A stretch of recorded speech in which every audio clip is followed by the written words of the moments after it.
Priez sans cesse. Votre nouvelle émission matinale de prière et d'intercession sur Béni TV. Êtes-vous malade? Avez-vous un blocage quelconque? Votre vie est-elle menacée? Sentez-vous des oppressions? Et avez-vous d'autres sujets pour lesquels vous souhaiterez qu'on prie? Rejoignez cette chaîne de prière chaque matin, du lundi au vendredi. Priez sans cesse, du lundi au vendredi, à partir de 5h30. Priez sans cesse. Nous sommes bénis au nom puissant de notre Seigneur Jésus-Christ d'être là, au pied du Seigneur, car nous disons chaque matin, mieux vaut pour nous être au pied du Seigneur qu'être sur les épaules du diable. Nous acceptons l'invitation du Seigneur, même dans la boue à ses pieds, parce que nous savons qu'il va nous laver, il va nous purifier, il va nous donner la grâce d'être vivants et par la puissance et faire de grandes choses, parce qu'avec lui, nous faisons des exploits. Toute l'équipe est là. Madame Messan, Papa Antoine, Madame Assouma, Sephora, tout le monde est là pour que nous puissions passer un agréable moment au pied du Seigneur ce matin, et nous bénissons le Seigneur pour la vie qu'il a bien voulu nous accorder. Et nous bénissons encore son nom de nous rendre utiles à son œuvre pour l'édification du corps de Christ. Prions le Seigneur. Seigneur, nous te bénissons, te rendons grâce. Te disons merci pour la vie que tu nous as donnée. Merci pour la vie de nos frères qui sont au Gabon, qui sont au Sénégal, qui sont au Tchad, qui sont au Niger, qui sont à Madagascar, qui sont partout où ils sont connectés, Seigneur, à ce moment de prière. Nous te bénissons pour leur vie. Merci de les garder au nom puissant de notre Seigneur Jésus-Christ. Amen. Aujourd'hui encore, je vais juste vous exhorter sur un petit point. Nous avons beaucoup de phénomènes, de choses qui se produisent dans notre vie aujourd'hui. Et par la grâce de Dieu, tout est prévu par la Bible. Et ce sont des conseils que je voudrais partager avec vous. Aujourd'hui, il y a tellement de discours autour de la parole de Dieu. Chacun vient, il dit ceci, il dit cela. Chacun prétend avoir la bonne connaissance, la bonne orientation. Chez nous, il y a des gens qui se mettent dans des rues, qui semblent contredire tout ce que les autres ont dit depuis longtemps, depuis plusieurs années, qui semblent faire tomber les croyances et les théologies des autres. Bon, c'est bien. Tout ça, chacun y va de ses connaissances, de sa culture, de tout ça. Mais voyez-vous, Paul a pris connaissance et il a donné un conseil à Timothée. Voici ce qu'il a dit à Timothée dans 1 Timothée chapitre 4. À partir du verset 1, il dit, « Cependant, l'Esprit déclare clairement que, dans les derniers temps, plusieurs se détourneront de la foi parce qu'ils s'attacheront à des esprits trompeurs et à des enseignements inspirés par des démons. Ils seront séduits par l'hypocrisie de prédicateurs de mensonges, dont la conscience est comme marquée au fer rouge. Ces gens-là interdiront le mariage. Ils vont dire que le mariage n'est pas une bonne chose. Comme certains qui disent qu'on peut marier 4 femmes. Papa Antoine, n'est-ce pas? Et ils exigeront que l'on s'abstienne de certains aliments. Il y a des gens qui ne mangent pas certains aliments. Alors que Dieu a créé toutes choses pour que les croyants, ceux qui connaissent la vérité, en jouissent avec reconnaissance. C'est-à-dire que tout ce que Dieu a créé est bon. En effet, tout ce que Dieu a créé est bon. Rien n'est à rejeter, pourvu que l'on remercie Dieu en le prenant. Rien n'est à rejeter. Tout ce que Dieu a créé est bon. Car tout ce qu'il a créé est saint lorsqu'on l'utilise conformément à sa parole avec la prière. Expose cela aux frères et tu seras un bon serviteur de Jésus-Christ. Nourris des paroles de la foi et du bon enseignement que tu as fidèlement suivi. Verset 7. Mais rejette les récits absurdes et contraires à la foi. Vous voyez, Paul donne des conseils aux gens. Il dit, on sait qu'il y aura des gens, des faux docteurs, des gens qui vont venir enseigner des choses. Ne vous laissez pas conduire par ce genre de choses. Attachez-vous véritablement à la foi, aux principes bibliques. Vous savez, aujourd'hui, on a des confusions même dans notre milieu parce que des gens interdisent des choses et semblent aujourd'hui mélanger la culture sociale et la culture morale. Dans la Bible, il s'agit d'une culture morale que le Seigneur veut impulser, veut donner aux humains. Par exemple, Quand on prend les 10 commandements, c'est très clair. Tu aimeras le Seigneur ton Dieu de tout ton cœur, de toute ton âme. Tu ne feras pas d'image taillée. Tu ne tueras point. C'est-à-dire que tu ne commettras pas de meurtre. Tu ne voleras pas. Tu ne vas pas convoiter la femme de ton voisin. Ses bœufs, c'est tout ça. C'est une culture morale que le Seigneur veut que les humains aient pour pouvoir avoir une vie saine. Cela n'a rien à voir avec la culture sociale des gens. Aujourd'hui, on accepte souvent les gens dans leur culture. Le Seigneur nous accepte dans notre culture pour nous donner une culture morale. Dans notre culture sociale, pour nous donner une culture morale. Qu'est-ce que je vais dire? Je vais dire que, qu'est-ce qui est courant? Bon, dans l'Afrique francophone, j'ai remarqué qu'on accepte ceux qui font des dreads aux États-Unis. Quand ils viennent, on dit ça, c'est leur culture. Ils pèsent les oreilles, on dit ah, ça là, il est à la chair, il prêche. Non, c'est leur culture. Mais ça, c'est une culture sociale. Eux, ça ne les dérange pas. Ce n'est pas un problème. Ça n'a rien à voir avec la culture morale. Même quand il est comme ça, il peut comprendre qu'on ne doit pas commettre un meurtre. On ne doit pas voler. On ne doit pas chercher la femme de son camarade. On ne doit pas convoiter les affaires de son camarade. On doit aimer Dieu de tout son cœur. Il peut être comme ça. Il a ses dreads. Il a tout ce qu'il faut. Ce n'est pas parce que ce n'est pas l'apparence qui compte. Dans sa culture, ça ne veut rien dire. Mais quand nous, chez nous, moi, beaucoup m'ont critiqué pour mes cheveux, mais parce que, il y a des gens qui m'ont dit, mais tu te coiffes comme un bandit. Oui, mais attends, le bandit qui sait qu'on ne tue pas, qu'on ne commet pas de meurtre, je veux dire, qu'on ne vole pas, on ne commet pas l'adultère, on ne fait pas ceci, il est mieux qu'un homme bien coiffé, mais qui n'a pas de culture morale. Et souvent, on a des discussions comme ça que les gens font pour pouvoir nous détourner de ce qui est juste.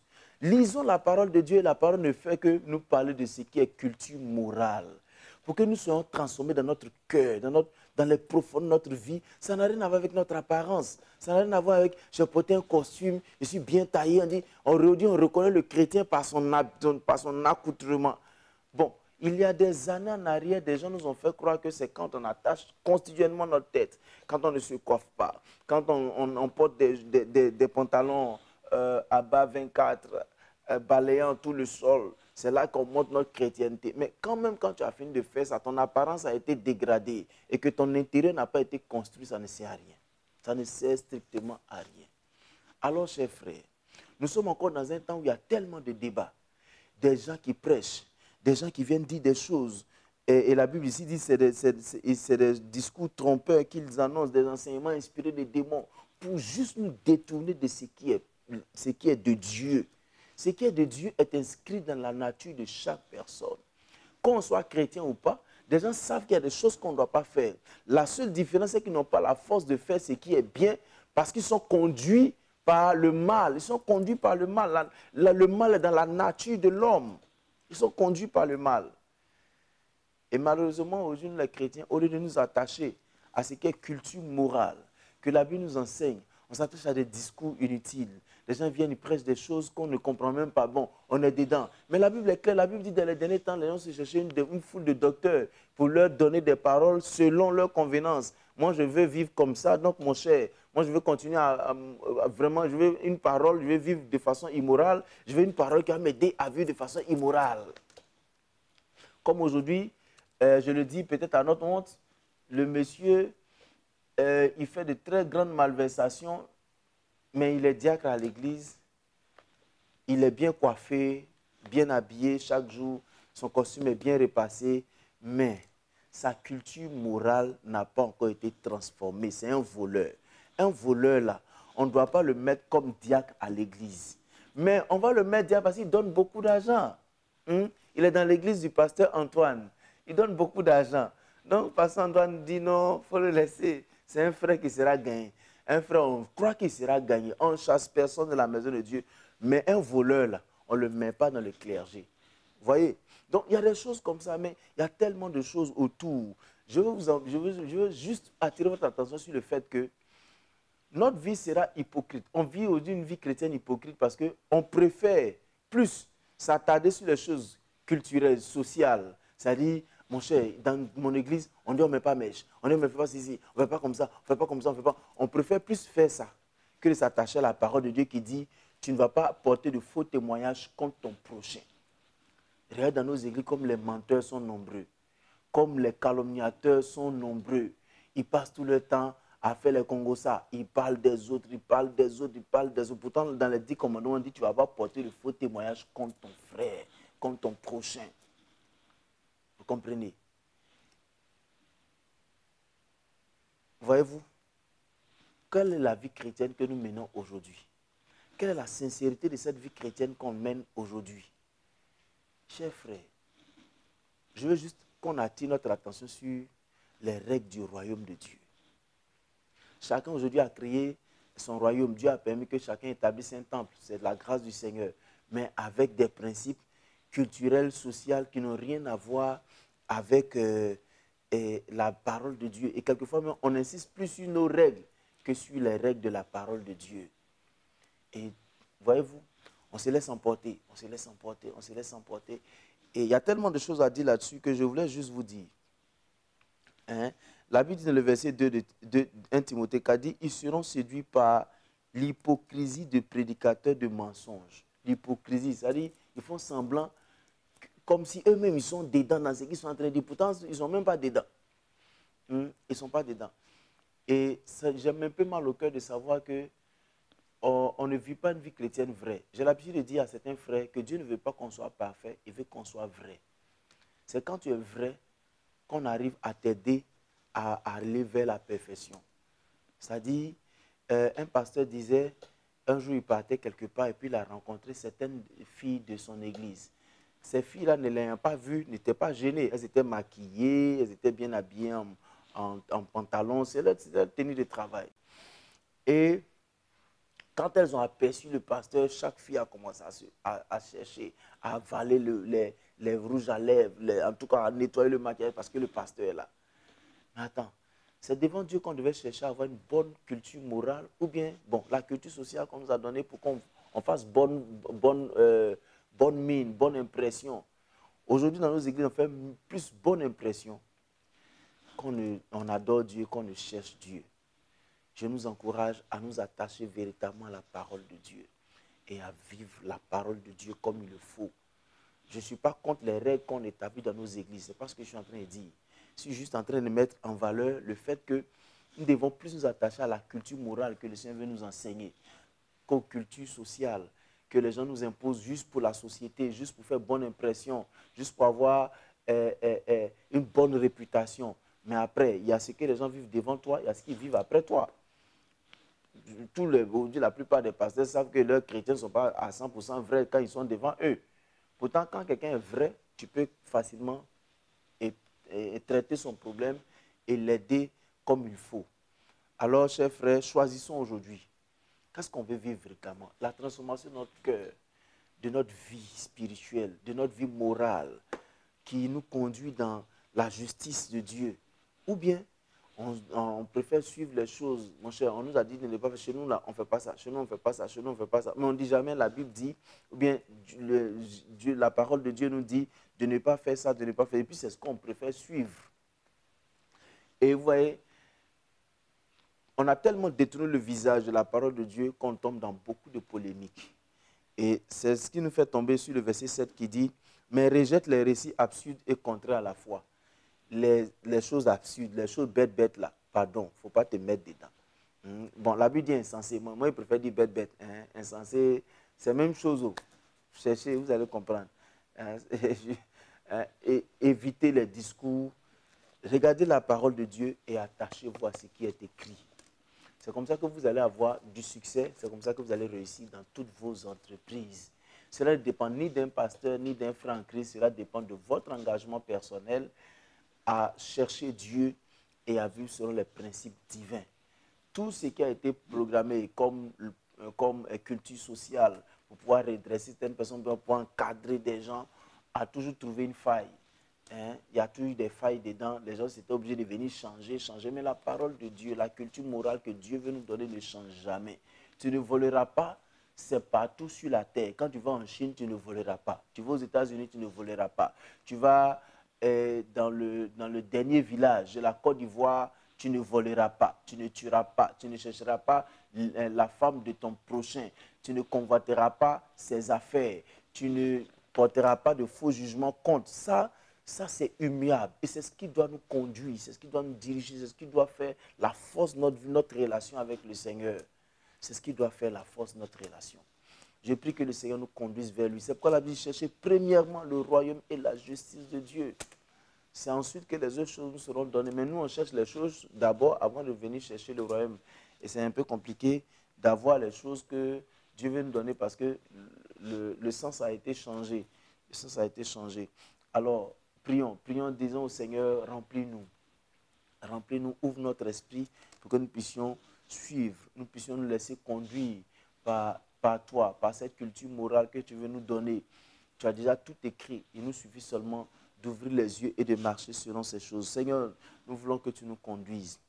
Nous voulons que tu nous aides à marcher selon ta parole. Éternel Dieu de grâce, nous savons que c'est toi qui as établi toutes ces règles pour nous. Seigneur, ce ne sont pas des règles difficiles.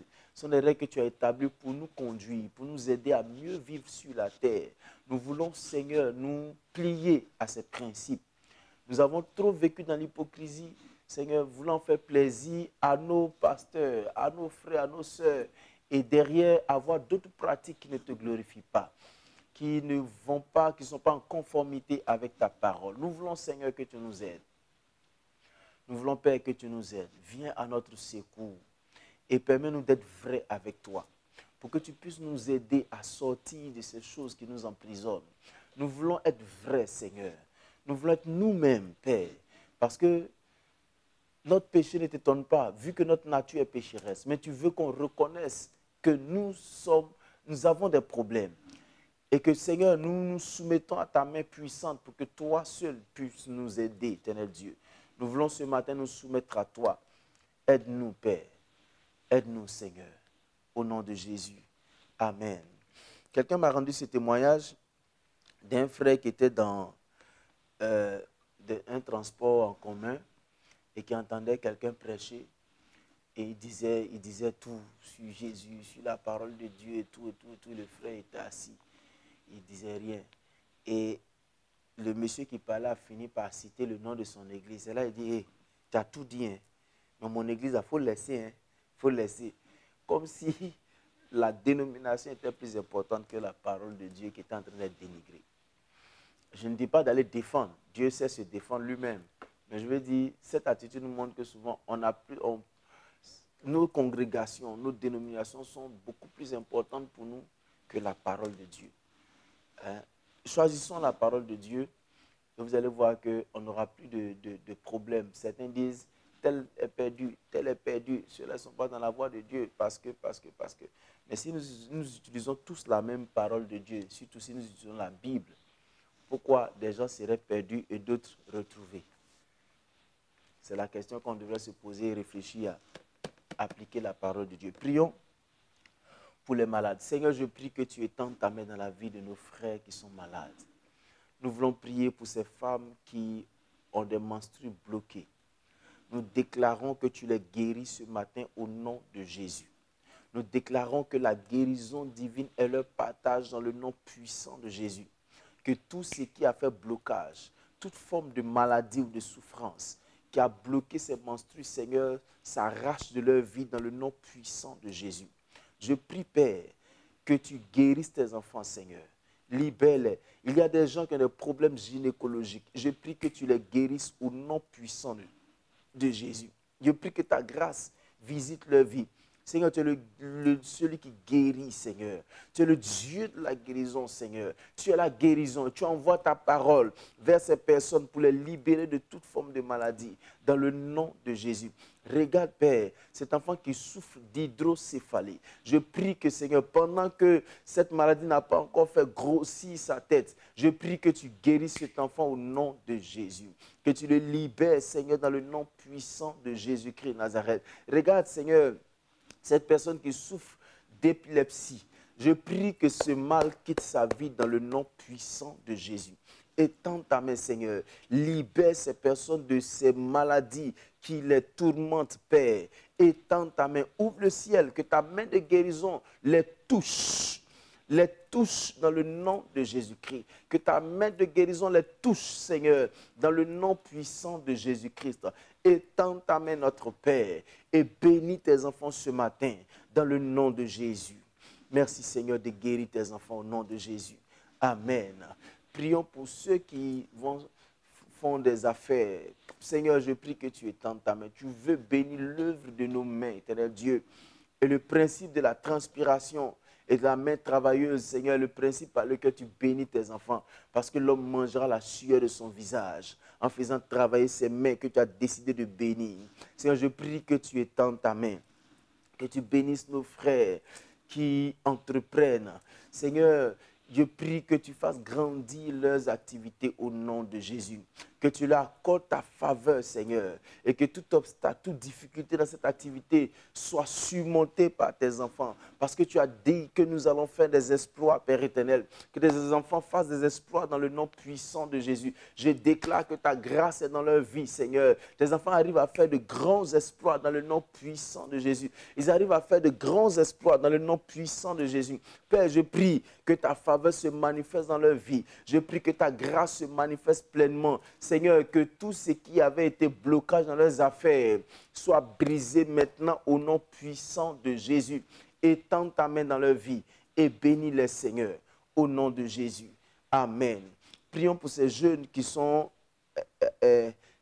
esclaves de cette substance qui détruisent leur vie et qui attristent leur famille. Seigneur, je prie que tu étendes ta main. Seigneur, sauve ces jeunes frères qui sont dans des dépendances. Je prie que tu les délivres dans le nom puissant de Jésus. Je prie que ta grâce, Seigneur, brise le joug du diable de leur vie. Sauve-les, Seigneur. Délivre-les toi-même au nom puissant de Jésus.